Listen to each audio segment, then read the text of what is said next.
my wife, she, First Lady of Ukraine, she gave the letter.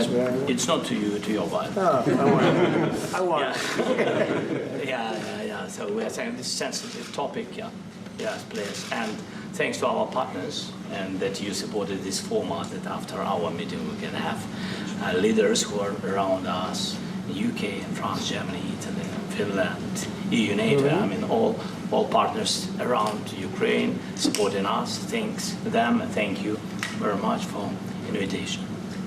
Thank you very much for being here. President Trump.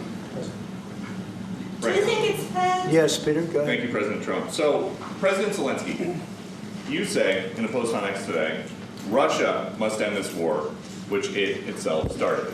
President Trump, you say President Zelensky of Ukraine can end the war with Russia almost immediately if he wants to. Which is it? Yeah, I think that's true. I think we're going to have a meeting. I think if everything works out well today, we'll have a trilat. And I think there will be a reasonable chance of ending the war when we do that. And is this the end of the road for American support for Ukraine? Is today's meeting deal or no deal? I can never say that. It's never the end of the road. People are being killed, and we want to stop that. So I would not say it's the end of the road. No, I think we have a good chance of doing it. It's been almost 4 years now that a lot of people were killed last week. A lot of people last week. I mean, millions of people killed, but a lot of people last week for whatever reason. A big number, a lot of soldiers, on both sides. And I know the president, I know myself, and I believe Vladimir Putin wants to see it ended. And as you met with Putin on Friday, today you've got President Zelensky here. As you listen to Russia and Ukraine, which side has the better cards right now? I don't want to say that. I'm just here to be. Look, this isn't my war. This is Joe Biden's war. He's the one that had a lot to do with this happening, and we want to get it ended. And we want it to end good for everybody. We want it to end good. The people of Ukraine have suffered incredibly.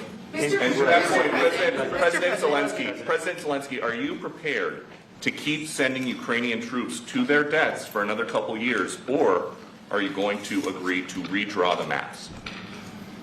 Thank you for your question. So, first of all, we live under each day attacks. You know that today have been a lot of attacks and a lot of wounded people, and the child was dead, small one year and a half.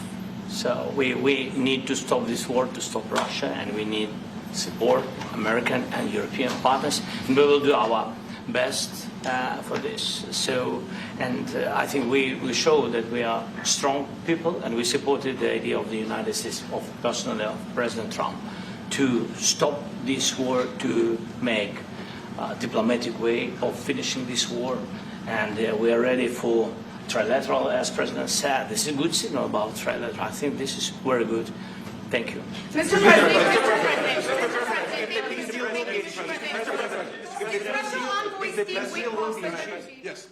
if the peace deal will be achieved, are you going to be willing to send American peacekeepers to Ukraine?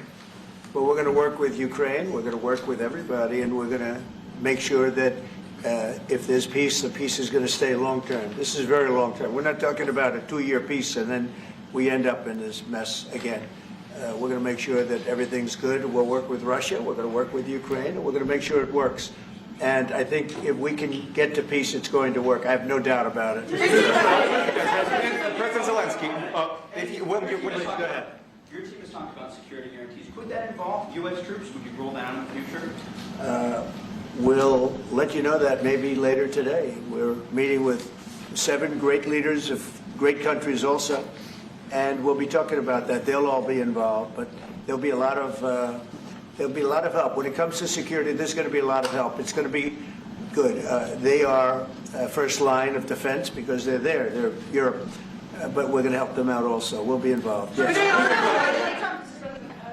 Vladimir Putin mentioned that the war will not end without addressing the root causes of this war.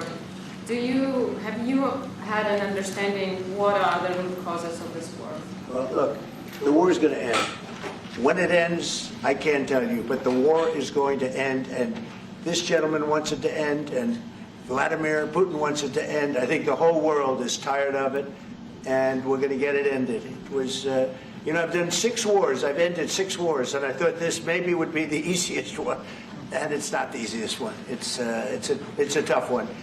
A lot of reasons for it, and they'll be talking about it for a long time. But they'll be talking about the others. Look, India, Pakistan. We're talking about the big places. When you look at, you just take a look at some of these wars. You go to Africa and take a look at that. Rwanda and the Congo.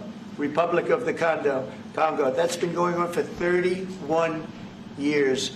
And so we've done a total of 6, and we really have 6, not including the fact that we obliterated, and it turned out to be a total obliteration, the nuclear, as you saw, the future nuclear capability of Iran.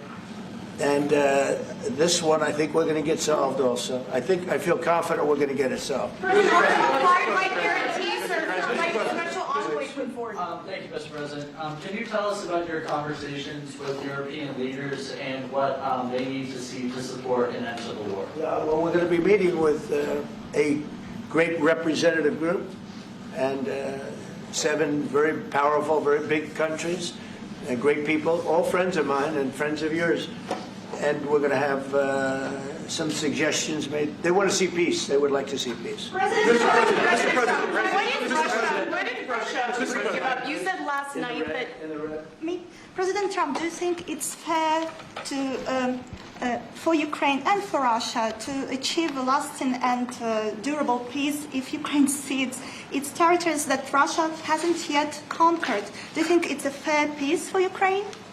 We're going to have a lasting peace. Just to answer the first part of your question, we're going to have a lasting peace. I hope it's going to be immediately. I hope it doesn't have to go on. And I think people of the whole world is going to be very happy when that's announced. Yeah, please. Thank you, Mr. President. You posted on social media, Mr. President, a very touching letter from the First Lady. And the letter was hand-delivered to President Putin. And it calls for an end to the war, essentially, because of the children and the children's future. Why did the First Lady feel that letter was necessary? Was it because she believes that Mr. Putin is the aggressor in the war? Is a similar letter being hand-delivered to President Zelensky? So the First Lady felt very strongly. She's watched the same thing that you watch and that I watch. I see things that you don't get to see, and it's horrible.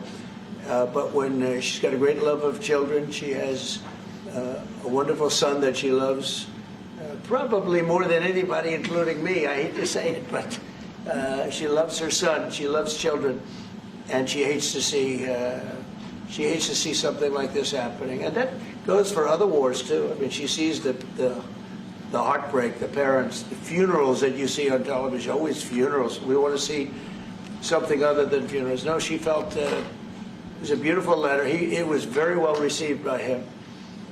And she did ask me to say, you know, she would love to see this end. She would love to see it end. And she says it very openly, very proudly, and with great sorrow because so many people have been killed. Mr. President, last week, Mr. President. Yes, sir. I've got a question for each of you. First of all, Mr. President Zelensky, you look fabulous in that suit. I said the same thing. Yeah, you look good. I said the same thing. Yeah. Isn't that nice? That's the one that attacked you last time. See, now I remember that. I apologize to you. You look wonderful. No, my first question for you, President Zelensky. And in the same suit. See, I changed you. Maybe yours is much better than mine. Real quickly, upon peace, God willing we get peace, are you open to holding an election in your country? Yes, of course. We are open for election, yes. We have to do safety circumstances. And a little bit, we need to work in the parliament, because during the war you can't have elections, but we can do security. We need, maybe, how to say, we need a truth, yes, everywhere, in the battlefield, in the sky, in the sea, yeah, to make possible for people to do democratic, open, legal elections. So you say during the war you can't have elections. So let me just say 3.5 years from now. So you mean if we happen to be in a war with somebody No more elections. Oh, that's good. I wonder what the fake You like news this is gonna idea? say. No, this is No. Speaking of news, I got a question for you. This sounds insane for me even to ask this, but do you think the American media really doesn't even want a peace deal? Because they've seen they've been so critical of you every step of the way as you lead the charge for peace. It's an amazing phenomenon. I said that if in the settlement you got Moscow, St. Petersburg, and thousands of miles around them, they would say, I made a bad deal. The level of hatred and animosity is incredible. Not with all. I mean, we have great people up here. We also have terrible people up there that I think are told what to say. But, you know, in solving all of these wars, they don't even write about it. You know, I saw major wars. I saw wars that have been going on for 31, 35, and 37, and a couple of quicker ones. One that was going to go into a full-blown deal very quickly. You know what the one I'm talking about. It was a big one. But they don't even write about that.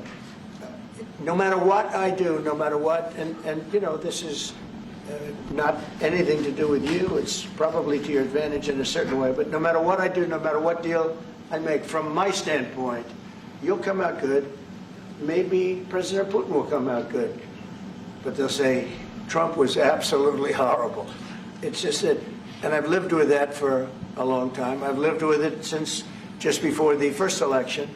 I used to get great publicity. Now I get the worst publicity anyone's ever gotten in office, but I won in a landslide, so that people understand. They're the only ones that count, ultimately. But I've also had great reporters. I've had journalists that are very good.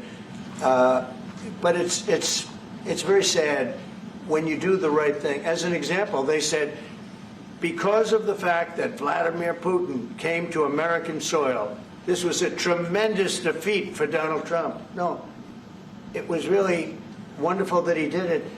It was a hard thing for him to do, to be honest with you. It was the opposite of what they said, but they said it. Now, if he didn't come, they'd say that was also bad for Trump. You know, there's no way. And there's just a great dishonesty of the press, and I think that's why it's lost its credibility. You know, its credibility is at an all-time low. We have a thing going on right now in D.C. We went from the most unsafe place anywhere to a place that now friends are calling me up, Democrats are calling me up, and they're saying, sir, I want to thank you. My wife and I went out to dinner last night for the first time in 4 years, and Washington, D.C. is safe, and you did that in 4 days. I'll tell you, it's safe. I had another friend of mine, he has a son who's a great golfer, he's on tour, and he came in fourth yesterday in the big tournament where Scotty Scheffler made the great shot, and he said his son is going to dinner in Washington, D.C. tonight. I said, would you have allowed that to happen a year ago? He said, no way, no way. He said, what you've done is incredible. And I think the people realize it. But the press says, he's a dictator, he's trying to take over. No, all I want is security for our people. But people that haven't gone out to dinner in Washington, D.C. in 2 years are going out to dinner. And the restaurants the last 2 days were busier than they've been in a long time. So I walked around yesterday with MTG. If you can walk around with D.C. with MTG and not be attacked, the city is safe. Sir, on the security guarantee. Thank you, Mr. President. Last week you warned of what you called severe consequences if a 30-day ceasefire or any type of ceasefire were not agreed to by Russia.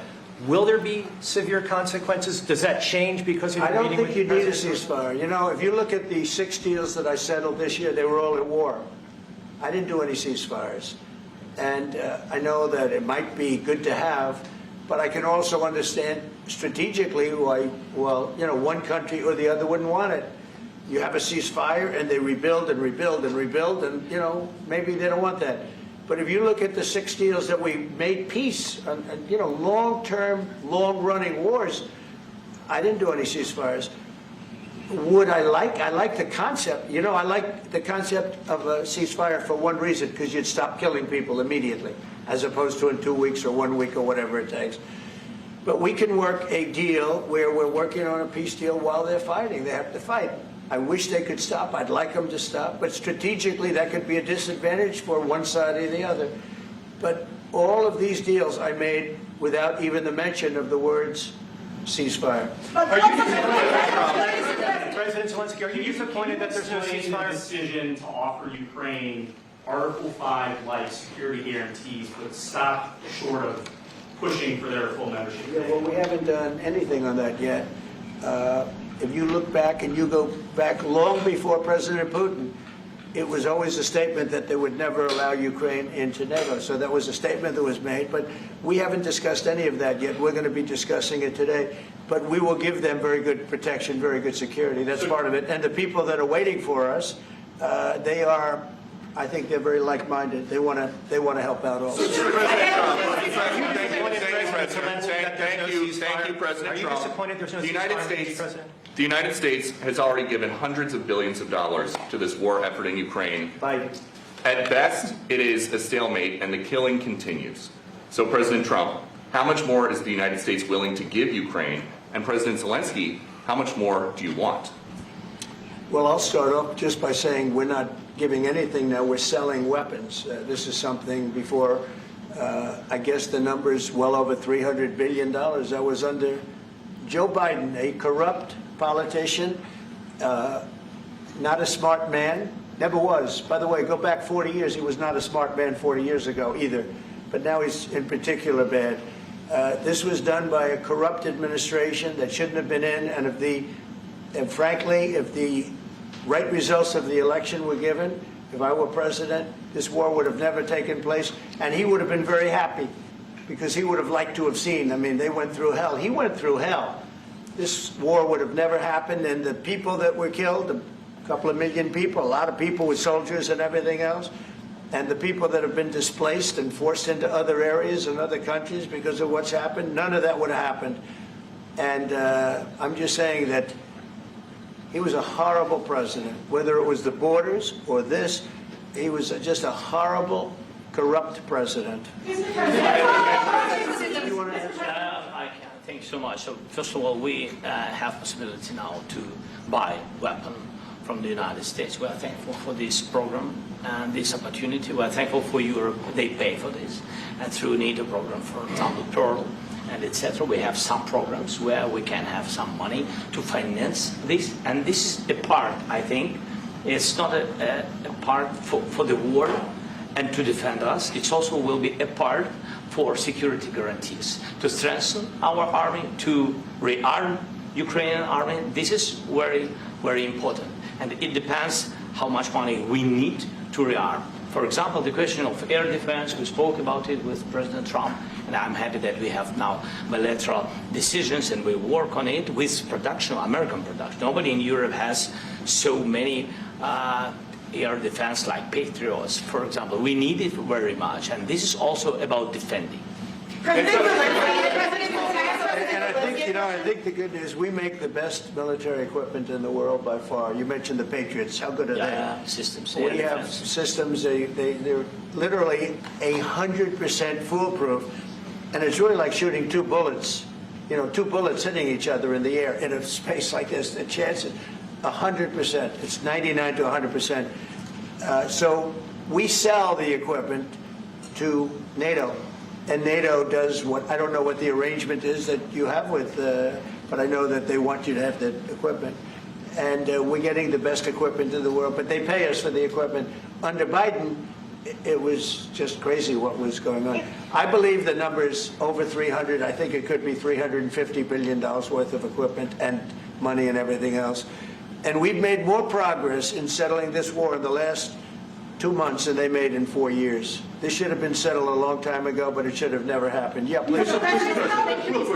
You pushed out on social media. Brian, go first. You pushed out on social media about doing away with mail-in ballots and potentially electronic voting machines. Can you expand on that and how important Well, that's a very off-topic, just very quickly.